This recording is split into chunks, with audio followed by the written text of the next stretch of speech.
yule ambaye hana chuki, yule ambaye hana mambo ya mitego. Huyu hapa anaitwa Profesa Kithure Kindiki, mpigeni makofi. Hoye! Narok West, hoye! Chamge! South, sorry. Hii ni Narok South. Hii ya Kitilai. West ni ya Tongoyo. Asante sana. Si umeona niko na network? Chamge! Chamge! Yamne! Ilosno Jesu. Gigure no Arab Kindiki. Bas, Mheshimiwa Rais, asante kwa kutuongoza kufika hapa. Mimi yangu nataka tuniseme kazi ambayo imetuleta hapa ni kazi ya maendeleo. Si namna hiyo?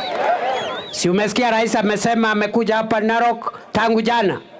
Mambo ya stima, mambo ya airport, mambo ya kuleta DCC hapa, mambo ya hospitali yetu ya Sogo, mambo ya hii barabara.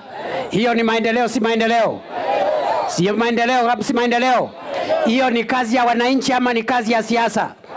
Si ni kazi ya wananchi. Kwa hivyo sisi tuko hapa mambo ya wananchi na mambo ya maendeleo. Na tungetaka Rais aendelee hivyo hivyo, na wale ambao tunamsaidia kazi tumsaidie kusukuma gurudumu la maendeleo, wananchi wetu wapate afueni. Mimi kama msaidizi mkuu wa Rais, mimi nitakuja hapa baada ya mwezi moja kuangalia barabara imefika wapi, kuangalia stima imefika wapi, kuangalia ile mambo ya ofisi ya DCC imepita wapi. Kwa hivyo hiyo ndio kazi yetu, na hataki watu ambao wanataka tuingiza katika siasa ya mapema. Tuendelee na kazi, tusiendelee.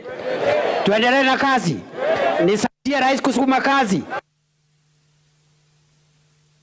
Ni kwamba ili maendeleo yetu isonge mbele haraka, lazima tuwe na umoja wa kitaifa. Tuache mambo ya ukabila, tuungane sisi zote. Panaro kuna jamii tofauti. Kuna wote ni watu ya Narok na wanaishi kwa umoja, na hiyo umoja iko Narok. Ndio tunataka kuona katika sehemu zote za nchi yetu ya Kenya. Na Rais ameamua sisi zote tuko jeshi moja, tuko timu moja.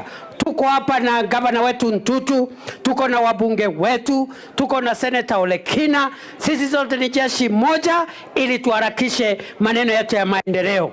Mimi nataka niachie hapo na niwaambia kwamba mimi nitaki hapa ili kusukuma ile mambo Rais ameanzisha hapa, kuhakikisha kwamba imesonga kusonga.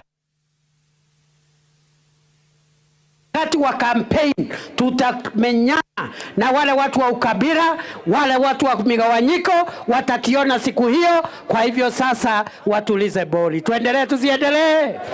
Tuendelee tusiendelee? Wapi salamu ya Rais na timu yake? Thank you.